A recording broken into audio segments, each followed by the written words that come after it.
Το μέλι είναι μια από τις πιο ωφέλιμες τροφές που υπάρχουν, είναι εξαιρετικά αποτελεσματικό στη θεραπεία πολλών ασθενειών και προβλημάτων υγείας.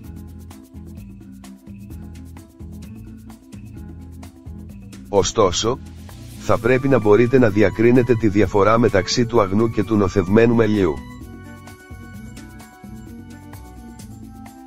Όλοι θέλουμε να αγοράζουμε φθηνά και υγιεινά προϊόντα, αλλά με το μέλι αυτά τα δύο δεν μπορούν να συνυπάρχουν.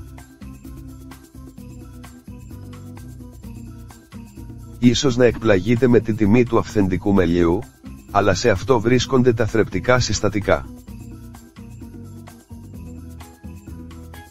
Οι φθηνότερες εκδοχές μελιού μπορεί να συμφέρουν, αλλά αυτό σημαίνει ότι το εκάστοτε μέλι έχει αλλοιωθεί κατά τη διαδικασία της επεξεργασίας.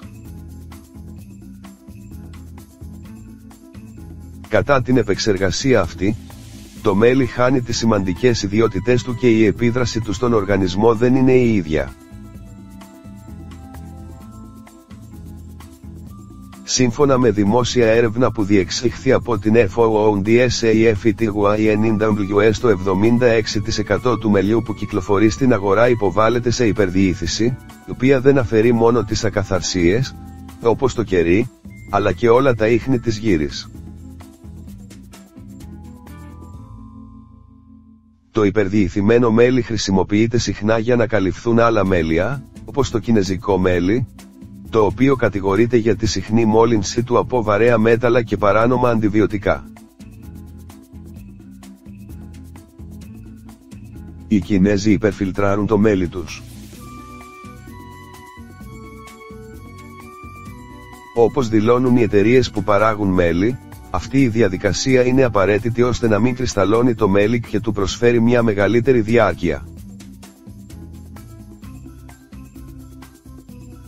Εν τούτης, η γύρι είναι εξαιρετικά σημαντική για την υγεία και δίνει στον άνθρωπο που την καταναλώνει όλα τα θρεπτικά συστατικά.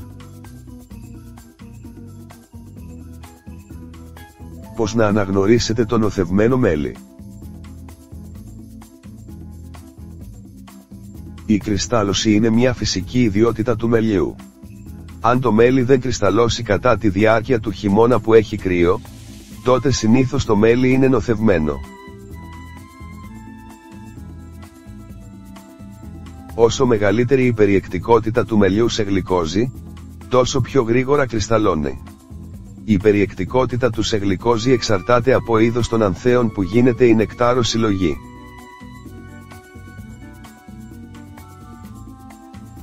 Δώστε σημασία στα συστατικά που αναγράφονται στη συσκευασία του μελιού. Οτιδήποτε αναφέρει τη γλυκόζη και τη φρουκτόζη, μην το αγοράσετε. Για να δοκιμάσετε το μέλι, ρίξτε λίγες σταγόνες ιωδίου μέσα σε ένα γυάλινο ποτήρι και στη συνέχεια προσθέστε μέλι. Αν το μέλι γίνει μπλε, αυτό υποδηλώνει ότι έχει μεγάλη περιεκτικότητα σε άμυλο καλαμποκιού. Ανακατέψτε νερό, μέλι και λίγες σταγόνες ξύδι. Αν το μείγμα αρχίσει να αφρίζει, σημαίνει ότι το μέλι έχει αλλοιωθεί.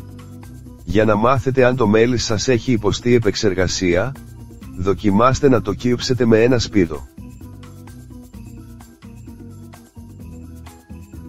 Αν η φλόγα μεγαλώσει κατά την επαφή με το μέλι, αυτό σημαίνει πως το μέλι έχει νοθευτεί. Πάρτε ένα γυάλινο ποτήρι γεμάτο νερό και ρίξτε μέσα μια κουταλιά μελιού. Αν το μέλι πέσει στον πυθμένα του ποτηριού χωρίς να διαλυθεί είναι αγνό. Αν διαλυθεί είναι νοθευμένο. Ρίξτε σε ένα χαρτί μερικές σταγόνες μέλι.